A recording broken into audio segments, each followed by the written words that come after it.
পাকিস্তানকে বিশ্বকাপ শিরোপা এনে দেওয়ার নায়ক ইমরান খান আইন আদালতের ভাষায় হয়ে উঠেছেন একজন খলনায়ক। রাষ্ট্রীয়ভাবে তাকে এক প্রকার অন্ধকার জগতে ঠেলে দেওয়া হয়েছে, রাখা হয়েছে বদ্ধ কারাগারে। তার দলকেও নিশ্চিহ্ন করার পথে এবারে পাক সরকার। বুঝতে পেরে গেছেন বলছে ইমরান খানের কথা। এবার তার দল পিটিআইকে নিষিদ্ধ করার সিদ্ধান্ত নিয়েছে শেহবাজ শরীফের সরকার। চারদিক থেকে হচ্ছে এই সিদ্ধান্তের সমালোচনা। পিটিআই সংশ্লিষ্টরা তো এই পদক্ষেপকে অগণতান্ত্রিক বলছেনই, একই সাথে পিটিআই ছাড়াও অন্যান্য দলের নেতা যেমন পিপিপি অর্থাৎ Pakistan Peoples Party, Awami National Party, Jamiat Ulema Islam এবং জামাত ইসলামী এই সিদ্ধান্তের কড়া সমালোচনা করেছেন। পাকিস্তানের তথ্যমন্ত্রী আতাউল্লাহ তারার বলেছেন, পিটিআই দলটির বিরুদ্ধে অবৈধ উৎস থেকে বিদেশি তহবিল পাওয়ার অভিযোগ প্রমাণিত এবং গত বছরে দলটির নেতৃত্ব ও সমর্থকদের সামরিক স্থাপনায় হামলার ঘটনায় এই সিদ্ধান্ত নেওয়া হয়েছে। তিনি আরও বলেন, পাকিস্তান পিটিআইয়ের ওপর নিষেধাজ্ঞা আরোপের জন্য কেন্দ্রীয় সরকার মামলা করবে। প্রয়োজনে এটি মন্ত্রিসভা ও সুপ্রিম কোর্টেও যাবে।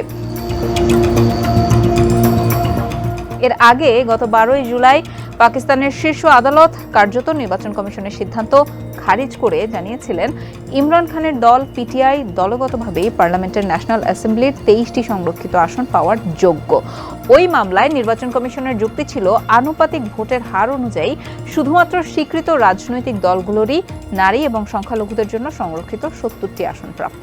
পিটিআই স্বীকৃতি বাতিল হওয়ায় তারা আনুপাতিক প্রতিনিধিত্বের সুযোগ পাবে না। কিন্তু সুপ্রিম কোর্টের 13 সদস্যের সাংবিধানিক বেঞ্চ শুক্রবার সরাসরি সেই আবেদন খারিজ করে দেন। ওই রায়ের পরেই প্রতিবাদে নামেন পাকিস্তান মুসলিম লীগ নওয়াজ পিএমএলএন এবং পাকিস্তান পিপলস পার্টির পিপিপির নেতাকর্মীরা, যার জেরে দেশটির পাঞ্জাব, খাইবার পাখতুনখাওয়া এবং সিন্ধু প্রদেশের বিভিন্ন এলাকায় অশান্তির ঘটনা ঘটে। কয়েকটি স্থানে পিটিআই এর সঙ্গে শাসক জোটের সমর্থকদের সংঘর্ষের খবরও পাওয়া গেছে।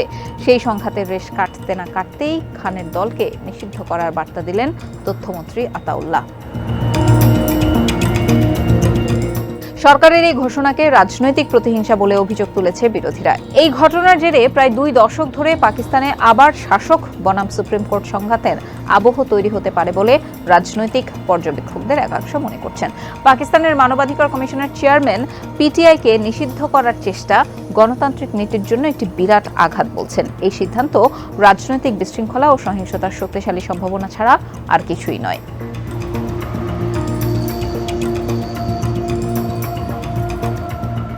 পিপিপি পিটিআই নিষিদ্ধ করার সম্ভাব্য পদক্ষেপ থেকে নিজেদের দূরে সরিয়ে রেখেছে। বলছে যে এই সিদ্ধান্ত সম্পর্কে তাদেরকে অবহিত করা হয়নি। অন্যদের মতো তারাও শুনছেন, তবে আদালত যে সিদ্ধান্ত নেবে তার সাথে থাকবে পিপিপি। তবে প্রাক্তন পিপিপি সিনেটর মিয়ান রাজা রাব্বানি একটি বিবৃতিতে বলেছেন যে সরকার কর্তৃক একটি রাজনৈতিক দল নিষিদ্ধ করার কথা সমস্ত গণতান্ত্রিক নিয়মের বিরুদ্ধে এবং সরকারকে এই ধরনের পদক্ষেপ থেকে বিরত থাকতে আহ্বান জানিয়েছেন তিনি।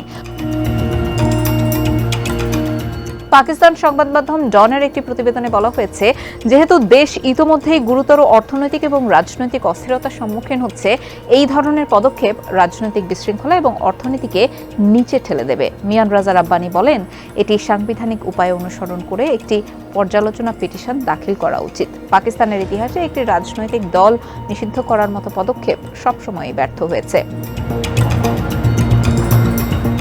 সাবেক পিএমএলএন নেতা শাহিদ আব্বাসি, যিনি সম্প্রতি তার নিজস্ব রাজনৈতিক দল আওয়ামী পাকিস্তান চালু করেছেন, তিনি বলেছেন যে শাসক জোট সংবিধান বুঝতে সক্ষম নয়। অনুচ্ছেদ 6 প্রয়োগ করা কোনো বুদ্ধিমানের কাজ হয়নি। এই সিদ্ধান্তটি দেশে অস্থিরতা সৃষ্টি করবে এবং এটি সেই একই ভুল যা পিটিআই এর প্রতিষ্ঠাতা চেয়ারম্যান ইমরান খান করেছেন। তিনি প্রধানমন্ত্রী শাহবাজ শরীফকে পদক্ষেপটি পুনর্বিবেচনার পরামর্শ দিয়েছেন, কারণ সরকারের ম্যান্ডেট ইতোমধ্যেই প্রশ্নবিদ্ধ। এএনপি নেতা মিয়ান ইফতেখার হুসাইন এই পদক্ষেপকে শিশু সুলভ বলে অভিহিত করেছেন এবং বলেছেন যে দলগুলোকে এমন নিষেধাজ্ঞার মাধ্যমে নির্মূল করা কখনোই যায় না। জেইউআইএফ নেতা হাফিজ হামদুল্লাহ সরকারের এই সিদ্ধান্তের সমালোচনা করেছেন এবং বলেছেন যে এই সিদ্ধান্তের মাধ্যমে রাজনৈতিক এবং অর্থনৈতিক স্থিতিশীলতা নিশ্চিত করা যাবে না। জামাতে ইসলামীও এই সিদ্ধান্তের কড়া সমালোচনা করেছে এবং স্পষ্ট করেছে যে এই ধরনের সিদ্ধান্ত কখনোই আদালতে টিকবে না। এইচআরসিপি চেয়ারম্যান আসাদ ইকবাল বলেছেন, এইচআরসিপি পিটিআই নিষিদ্ধ করার সিদ্ধান্তে হতবাক।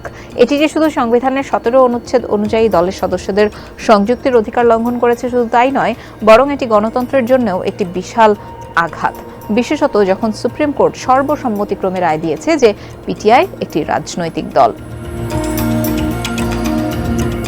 পিটিআই নিষিদ্ধ করার পদক্ষেপ সম্পর্কে জিজ্ঞাসা করা হলে মার্কিন স্টেট ডিপার্টমেন্টের মুখপাত্র বলেন, ওয়াশিংটন এমন নিষেধাজ্ঞার বিরোধিতা করে। তিনি বলেন, তারা সংবিধান এবং গণতান্ত্রিক নীতিগুলো শান্তিপূর্ণভাবে বজায় রাখা, মানবাধিকার এবং মত প্রকাশের স্বাধীনতার প্রতি শ্রদ্ধা সহকারে সবগুলোই সমর্থন করেন।